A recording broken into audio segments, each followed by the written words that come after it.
দেশকে নতুন করে গড়তে যার যার অবস্থান থেকে এগিয়ে আসার আহ্বান জানালেন বিএনপির ভারপ্রাপ্ত চেয়ারম্যান তারেক রহমান।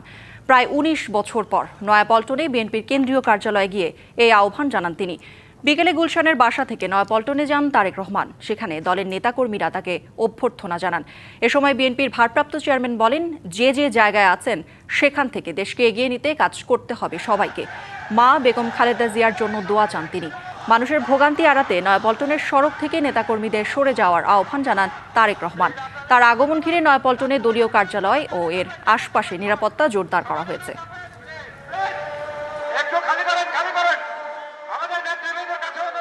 আমাদের যার যতটুকু অবস্থান আছে সেখান থেকে আসুন, আমরা আমাদের দেশটাকে নতুন করে গড়ে তোলার চেষ্টা করি। দেশের জন্য কোথাও যদি রাস্তায় একটি কাগজ পড়ে থাকে, ময়লা হয়ে থাকে, দরকার হলে সেটাকে আমরা সরিয়ে দিব। এইভাবে ছোট ছোট করে কাজ করার মাধ্যমে আমরা দেশটাকে গড়ে তুলে আসুন। গুলশানের বাসা থেকে নয়াপল্টনে বিএনপির কেন্দ্রীয় কার্যালয়ে গেছেন বিএনপির ভারপ্রাপ্ত চেয়ারম্যান তারেক রহমান। এ বিষয়ে জানাতে যোগ দিচ্ছেন সহকর্মী আনোয়ার হোসেন। আনোয়ার, দীর্ঘ ১৭ বছর পর তিনি কেন্দ্রীয় কার্যালয়ে গেলেন। সবশেষ আর কি তথ্য আছে আপনার কাছে জানাবেন?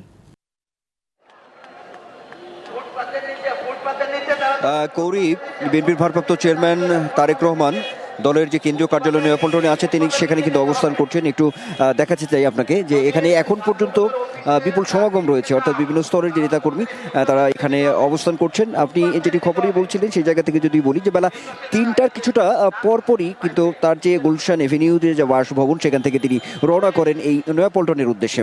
তো আমরা দেখেছি যে মোটামুটি একটু দ্রুত গতিতেই তিনি এসেছিলেন।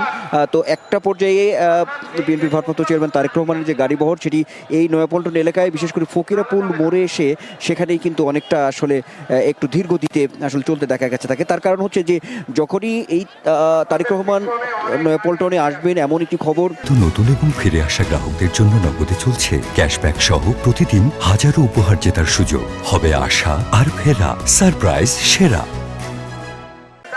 যখন এখানে নেতাকর্মীদের মধ্যে আসলে যায় তারপরেই কিন্তু খুব তৎক্ষণাৎভাবেই এখানে আসলে বিপুল সমাগম ঘটে যায়। আমরা দেখেছি যে মহানগর উত্তর দক্ষিণ বিএনপির যে নেতা আছেন যারা বিভিন্ন স্তরের তারা এসে এখানে আসলে একটু জড়ো হতে থাকেন। একটা পর্যায়ে আমরা দেখেছি এখন পর্যন্ত যেটি আছে সেটি হচ্ছে যে এই যে কেন্দ্রীয় কার্যালয়টি আছে তার সামনের যে রাস্তাটি সেখানে যান চলাচল কিন্তু অনেকটাই এখানে বিঘ্নিত হচ্ছে, কারণ এখনও বিপুল সমাগম এখানে রয়েছে।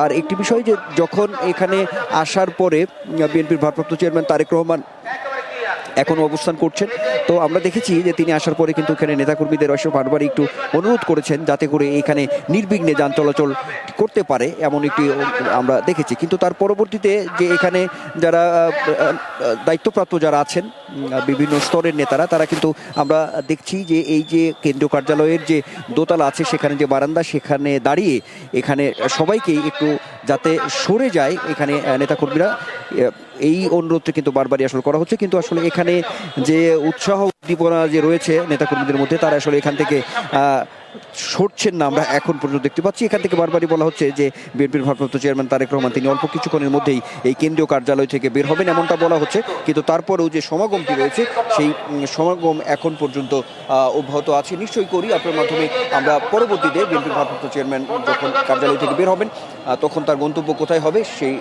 সর্বশেষ তথ্য আমরা জানাতে পারবো। ধন্যবাদ আপনাকে।